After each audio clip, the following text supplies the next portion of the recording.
Welcome back, guys. It's the Tightwad, and I have a special project for you today. My family does a handmade Christmas gift swap every year at Christmas, and this year my wife made a blanket ladder that looks like this. And every year she wants me to make two because she wants to give one away and keep one for herself because her idea is always something that she wants.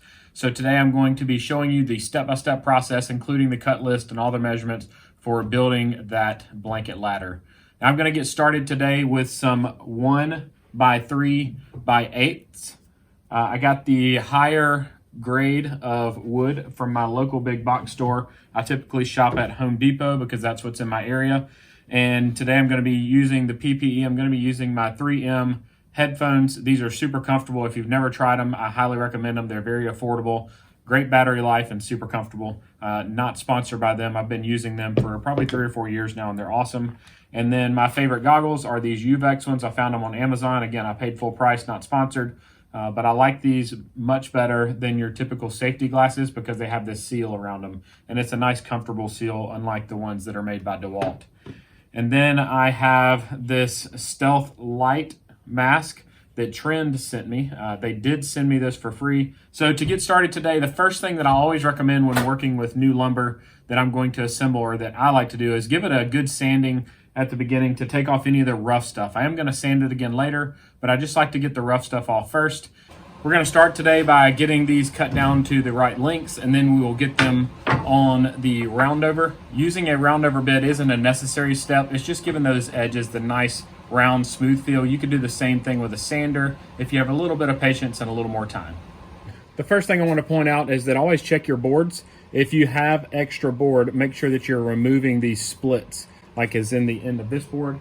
And hopefully only one end of your board is split. This other end looks pretty good on this board, but I'm still going to remove this factory end before I start doing any measuring. Not only does it have a rougher cut with some ink in it, but these are not always cut square. So I like to start with a nice clean square edge before I start doing any measurements or cuts on my board. When cutting two boards that need to be the exact same length and that are longer than my miter station, so I can't use a stop, I like to do a stack cut. So I'm going to measure out 72 inches on this top board. And now I'm going to butt the two ends of my board together here and clamp them so that they are perfectly even with each other. And then when I cut, I'll get a nice clean cut that ensures the exact same length on both boards. So I have the ends right here even with each other. I have a clamp on it, and I can hang it off the right end of my miter saw station here.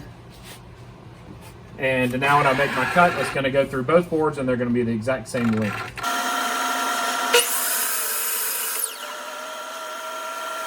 I'm now ready to cut the rungs for the ladder, and they're going to be 17 inches long or wide, however you look at it. So I'm moving the stop on my saw so that I can cut them each in succession repeatedly without having to measure each one.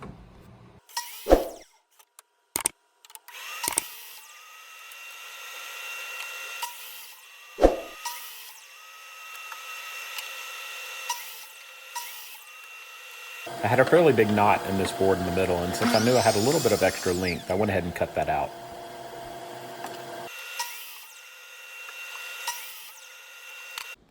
And here are the 6 rungs, all cut to the exact same length. Here I'm running all of the boards through my router table with a 1/4 inch roundover bit on there to just smooth out those harsh edges. The next step in the project is to take your 2 long boards and cut your angles. So the reason for the angles is so that it doesn't stand straight up on the floor and doesn't sit on a point. You want to create an angle that's going to allow it to lean comfortably against the wall. And what I found works best is a 1/2 inch measuring up on one side here, 1/2 inch. So I have my square here, and I'm going to measure up to 1/2 inch. And if you have a miter saw that you can adjust the angle on, this is actually a 10-degree cut. So approximately a 10-degree cut. So we're going to get the bottom of both of these cut off to that from this corner to the 1/2 inch mark. So starting at this corner and going straight to the 1/2 inch mark here. And that'll give us the nice taper for the bottom of the legs. As you can see, I adjusted my miter saw blade to 10 degrees. This doesn't have to be exact, but as close as you can get would be great. And now I'm going to go ahead and cut them off. I did clamp the other ends of the board together again so I can cut them both at the exact same time and have them the exact same length. with the other ends cut, I'm gonna make sure that I'm working with the back of the ladder, and that means that my lower angle is coming in this direction. And I'm gonna measure over 3/4 inches from the side here and make a mark. And then on the long side here on the back, I'm gonna measure 4 1/4 inches and make a mark. So 1, 2, 3, 4 1/4. I'm not starting at a reference point 0, so it's always good to measure and then measure twice. 1, 2, 3, 4 1/4. So now I can connect these two lines here. And then I can move over to the miter saw and cut them. So now that I have that marked, I can get a reference point on the miter saw. This angle is hard to cut on a miter saw because it's not exactly an angle that your miter saw is made to cut, but I'll show you some tricks to make it happen. If I brought my piece over to the miter saw, there's no way to adjust the blade to make that cut. So we need a piece that we can cut the angle on that the piece we're going to be using can rest against so that we can cut it safely. So we cut a 10-degree angle on the bottom. That means we need a 10-degree angle on the top. So I'm going to move the miter saw over to 10 degrees here. And I'm going to make a 10-degree cut. With that 10-degree cut, I'll be able to rest the piece against it here and get it lined up on my cut line. And I can make this 10-degree cut on the back side a lot easier. So now I need to clamp this in place, and then I'll be good to rest this piece against it and against the fence on that corner and make my cut. So we were able to safely make this cut because this piece is against the fence and then this piece is braced against it, so it's nice and safe to make this cut on the miter saw. Please don't try to freehand cuts like this. This piece will move and flip and turn and can cause major damage. And here you can see the reason for these tapers. I have this leaning at a comfortable angle and it sits flush against the wall and against the floor. The next step is to add the pocket holes using our Kreg jig to the end of each of the rungs. Now you could drill in straight from the side of the ladder into the tips of this. It's just not as easy and it's not going to be as clean. So I do love this Kreg Jig K5 system. I purchased it. It is not a sponsored link. I like it for several reasons. I love this adjustable stop on the back. I love the nice beefy handle on the front. The other one had kind of a cheesy little weak feeling handle. I added this to the dust collection, so it's made for a shop vac to plug in here, but a regular shop vac hose doesn't fit. So I purchased this from Home Depot. It's a rigid brand adapter, and the smallest size here fit fine. System, you need to make sure you always set your board thickness here. So I had this set to 5/8. Even though these boards were originally 3/4, I've sanded them down a little bit, and I always like to go a little bit shallower on the board size than it actually is, a little bit thinner, because I've found that the Kreg jig holes sometimes go through. The next thing you need to do is figure out which size screws you're using, and today we're using 1 1/4 inch pocket hole screws. So I'm going to slide in my bit here, and it's going to go into that hole on my little podium. It looks like the Olympic podium. And then I can take my Allen key here. So I'm going to loosen the collar and stick it back down in there and make sure the collar is sitting flush and tighten that collar back down. And that's going to ensure that we're getting the exact depth that we need. So I can pull this out and put this off to the side. This will now go in a drill. I actually like to use an impact drill for this. I think it does a lot better. And you don't have to use an impact drill, but one time I was drilling through some treated pine doing pocket holes, and the impact drill did a much better job. So I'm going to clamp my first one in, and I'm going to be putting 2 holes in each one, so I get it lined up nice and even here. Slide this up to probably 1/8 of an inch away from it, and then the clamp on the front gives it the rest of that clamping power that you need. And then I'm just going to set up my dust collection, and I'll get started with the Kreg holes.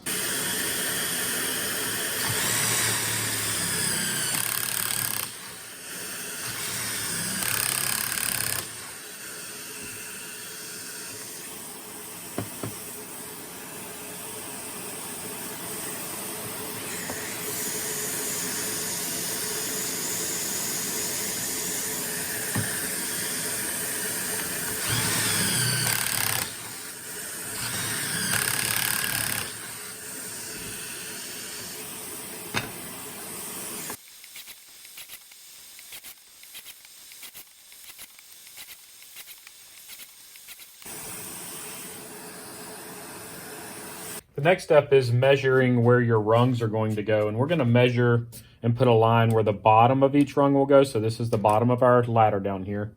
And I've put my two boards together here, so I only have to measure once and I can mark both boards. So what I'm going to do is start here on the longer edge of the bottom. I'm going to measure up 8 inches. So that's going to be 8 inches, and then it's going to be every 11 inches after that. So we're going to go 8, then 19, then 30, 41, 52, and 63.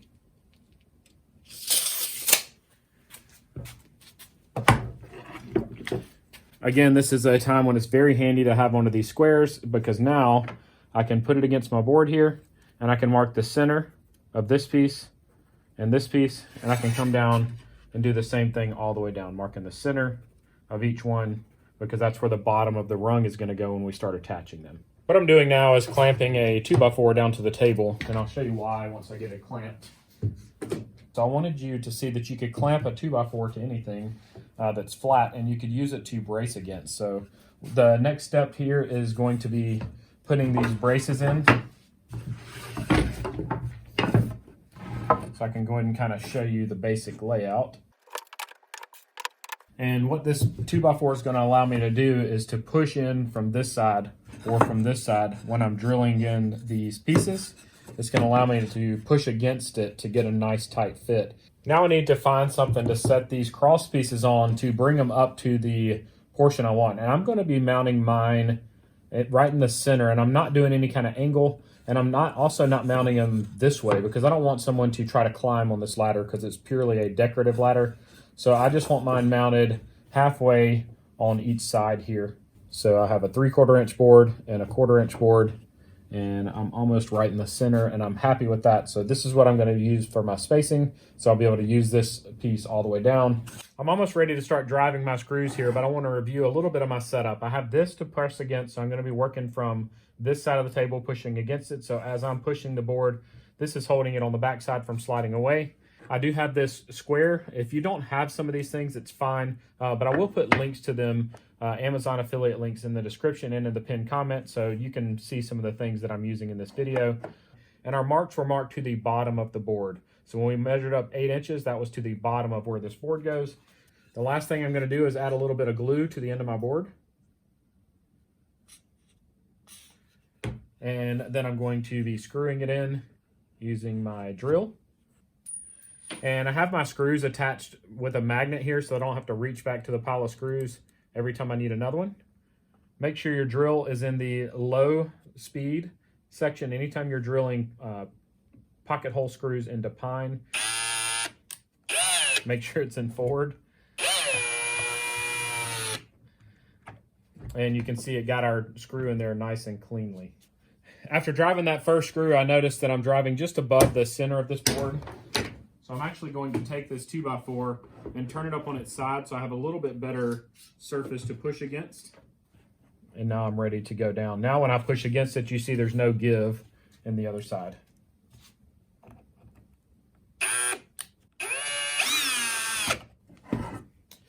With that side in, we're going to move all the way down. So we're going to do this whole side before we start working on the other side. So I'm going to get everything lined up here.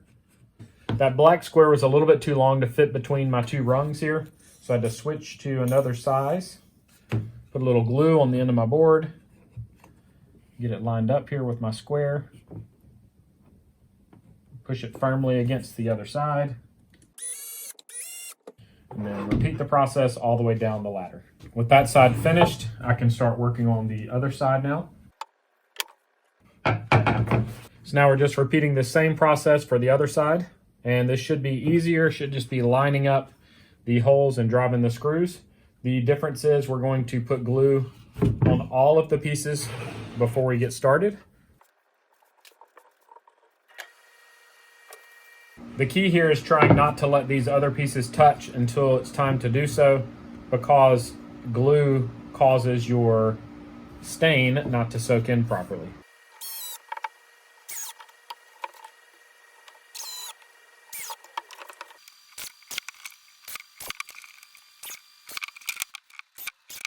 I do have a little bit of glue squeeze out going on here. So I'm gonna show you a little trick. This is just a regular drinking straw, and I'm gonna press it into the corner and slide it along, and it scoops out the glue. So now I can snip that off with a pair of scissors on the end. Just snip off the very tip of it, and you can go back for seconds. And that'll get all that excess glue there and prevent it from drying on the piece. It's now time for the final step, which is staining. With stain, you should stir, not shake, so I just kind of swirl it around, more of a stirring motion. This is a stain that I've custom mixed using both the golden oak stain from Minwax and the provincial. So it's a little bit lighter than the provincial and obviously darker than the golden oak. And to stain, I like to use old t-shirts. So just a plain old undershirt like you would wear under a business shirt, because I always have plenty of them. So I just cut them up in little sections and then I rub it on, making sure get down in the cracks. And I'll go over the whole top side here, and I'll make sure I get the back side as well.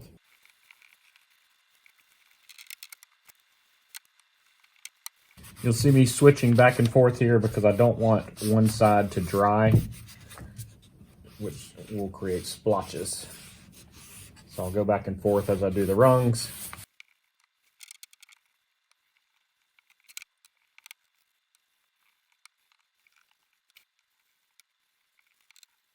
And here's the final product. You can see it sits nice and flush there.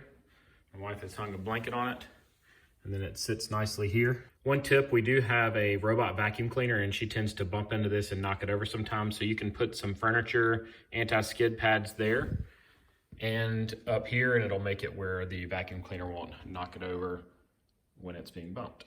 Hope you guys found this video helpful. If you did, give it a thumbs up and subscribe to my channel. Make sure you hit that notifications bell so you hear the next time I post a video. I do mostly DIY style videos, but also do some furniture building as well. If you have any questions, leave them in the comment section below and I'll be sure to answer. Click any of the videos shown on the screen right now and they'll open right up on your device. And as always, I hope you guys have a great day.